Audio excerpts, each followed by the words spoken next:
TV 999 news కు స్వాగతం. రాయలసీమకు టీడీపీ న్యాయం చేస్తే వైసీపీ ద్రోహం చేసిందని టీడీపీ రాజంపేట ఇన్ఛార్జ్ చమర్తి జగన్మోహన్ రాజు విమర్శించారు.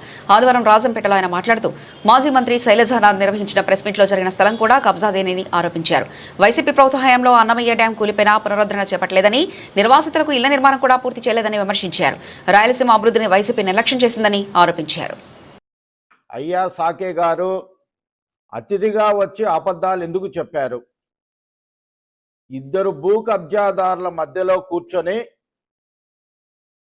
భూముల విషయంలో టాస్క్ ఫోర్స్ వేసినాము, రాయలసీమకు ద్రోహం జరిగింది అని అవాకులు చవాకులు పేలిపోయినారు. మీరు చెప్పినటువంటి విషయాలన్నింటినీ కూడా ఆల్రెడీ మేము నిగ్గదీసి సాక్ష్యాలతో ప్రూవ్ చేసాం.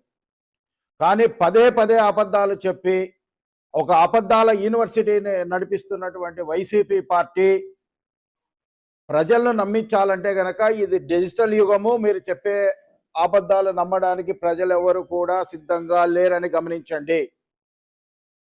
మీరు మాట్లాడుతూ రాయలసీమ లిఫ్ట్ ఇరిగేషన్ గురించి మాట్లాడారు.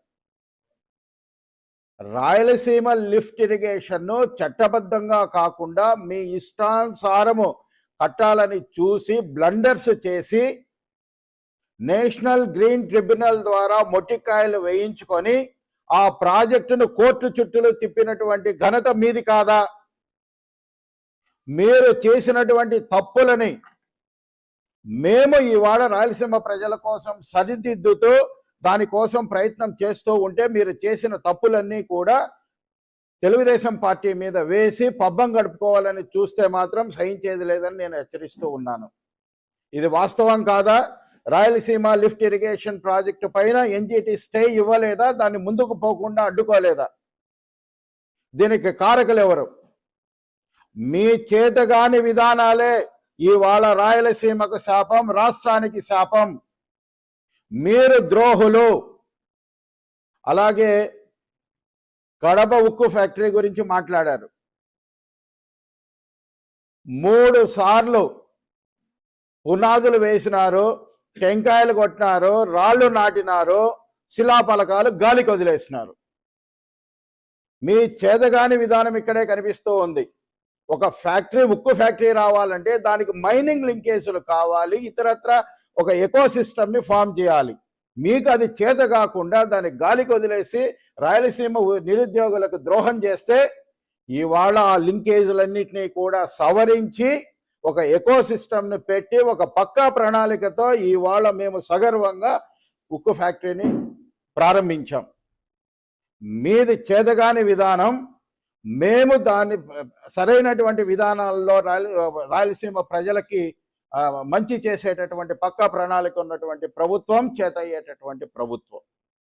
ఈ విధంగా చేతగాని విధానాలతో మీరు సర్వనాశనం చేసి రాయలసీమను కేవలం ఉనికి కోసం అబద్ధాలు ఆడితే కనుక ఇక్కడ ఎవరు కూడా ప్రజలు సహించరని మరొకసారి హెచ్చరిస్తూ ఉన్నారు.